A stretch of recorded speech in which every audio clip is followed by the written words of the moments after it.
excited. Thank you. It won't regular. Excuse me, is that a decaf loose leaf organic green tea? I don't know. Let me see. It sure is. Enjoy. Hey, do you think he's single? My sister is looking. Of course he is. Did you see his teeth? Anyway, Rhonda, have you heard anything about cord blood banking? Well, as a matter of fact, I have. Steve and I decided to save Susie's cord blood. I never heard about it, but I had an interesting conversation with my doctor about it last month. Come in. How are you doing today? Hi. Good to see you. Good to see you too, Dr. Yes. Barnard. Hey, I'm sorry Ryan couldn't be here. How's he doing? He's good. Okay, great. Well, everything looks good. We're measuring right on track for about 20 weeks gestation. We're able to determine the sex now. Would you like to know? No, I think we want to be surprised. Okay, it's your choice. So how are you feeling? Feeling well, just been having weird cravings for chocolate-dipped pickles. Surprisingly, that's not the first time I've heard that. But now there's something else I'd like to talk to you about. Cord blood banking. Have you ever heard of this before? No? Is something wrong with me? No, it's an optional procedure we perform after the birth of your baby. Some families choose to save the blood from the umbilical cord for future use. Basically, immediately after the umbilical cord is clamped and cut, I will withdraw blood from the umbilical cord. The blood is stored for future and can be used against various diseases. You have some options, so you and Ryan need to sit down and make some decisions. I have a brochure that I'd like to give you that talks about cord blood banking. Here you are, doctor. Thank you very much. You're welcome. Here's the brochure. I'd like you to review this and look it over. Will this affect my current birth plan? Well, you need to remember that if you decide to have cord blood banking, the cord is cut before all the blood can be distributed to your child. Some women wish to wait until the umbilical cord stops pulsating, so their child gets all the blood from the placenta. These women are not able to donate cord blood. However, medically, there is no evidence that this is beneficial to your baby. According to the U.S. Health and Human Services, your decision needs to be made between the 28th and 34th week of pregnancy so you can register for the procedure. You will also need to give informed consent for cord blood banking prior to your labor beginning. Please review the brochure I gave you. I hope this helps you make your decision. We can talk at your next appointment about any questions you or Ryan might have. Have a good day. I thought about my options and reviewed the brochure, and I'm now leaning towards the public option. I understand that it's basically a donation, and it's free to the individual. However, a physician may charge a small fee for the procedure. Currently, the American Academy of Pediatrics states physicians should recommend public banking of cord blood, but there's no personal use for the public option. So the reason I'm compelled to do this is because it seems the most ethical way of using my cord blood.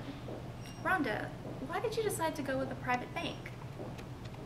Well, Steve and I decided before we had little Susie that we wanted to have the option to use her cord blood in the event that someone in our family would need it. Heaven forbid one of our kids would get leukemia, but if they did, we would have this safe and effective option to treat. We looked at this as biological insurance for our family. So for us, it was an investment in the health and well-being of our future. Another reason we decided to go the public route was due to the expense of the private option. The cost of private banking is pretty significant. In my research, I found that the cost can range from about $1,000 to $2,000 with an annual storage fee of around $100. However, you are ensuring that the stem cells are available for your use at a later date. So the cost to us was definitely worth it. Some argue that private banks target individuals during a very emotional time, and they make people feel that this biological insurance is necessary. That is why I think it is great that you are thinking about this now and not waiting to the last minute. I really appreciate you taking time to talk to me about this controversial topic. I know my husband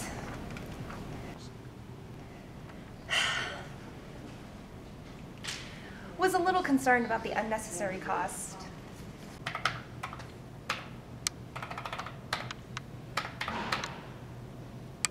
That's a lot of money. One thing I really like about the public banking option is that I feel like I can give back to society. We're not sure we're going to have any other children, and if somebody else can benefit from the blood, then we would be really pleased. You need to remember confidentiality issues related to public banking. You are signing your child's genetic makeup over to someone else. How do you know they are going to use it for only treating these rare diseases? What if they find something wrong with your child's blood? Will they disclose that information to you or anyone else? One thing I did learn is that all facilities test for genetic disorders and infectious diseases. These places are required to report any abnormal results. I just need to make sure that I choose a credible organization. Yes, it takes a lot of research, and whatever you decide will be the right thing for you and your family. Well, thanks for sharing your experiences with me. It sounds like my husband Ryan and I have a big decision to make. I couldn't help but overhear you ladies talking about cord blood banking. Hi, my name is John, and I'm a cord blood banker. Cord blood banking is a fairly new practice starting in 1991 in New York. It is still a very controversial issue. Cord blood is easy to collect, no pain or risk to the mother or the infant, and the collected blood stem cells are available within days after collection, should you need them. It can be successfully stored for at least 15 years, but there is no research on its benefits after 15 years. There are now hundreds of cord blood banks worldwide, and there are options in private banking and public options. Have you, or anyone you know, ever suffered from leukemia, lymphoma, myelodysplasia, aplastic anemia, hemoglobinopathies, or metabolic storage diseases? Did you know that stem cells preserved by cord blood banking can be used to help treat these disorders for just a modest upfront cost and a minimal annual fee, even at no cost to you? You can help prevent or drastically reduce the costs associated with these diseases. There are many misconceptions about cord blood banking. The reality is that possible new discoveries of how to use stem cells from cord blood banking look promising. Expecting mothers need to weigh the options and make decisions early in the pregnancy, private versus public. They even have the option to do nothing. Cord blood banking is a serious decision that requires serious thought.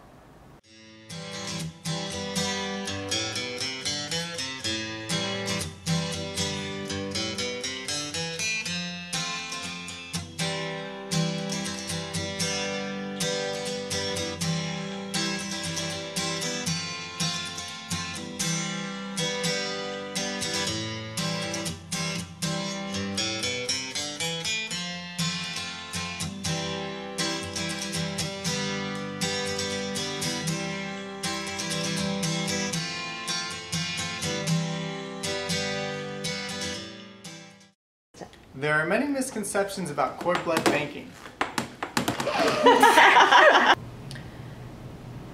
Anyway, Rhonda, have you heard anything about What? Men? Hey, it's good to see you this afternoon. Hey, Dr. Barner. Clean my hands. Okay, let's do it again. One thing I really like about the public banking option is I feel we're really giving back to society. We're not sure we're going to have any other children. Maya? Heaven forbid one of our kids would get leukemia. But if they did,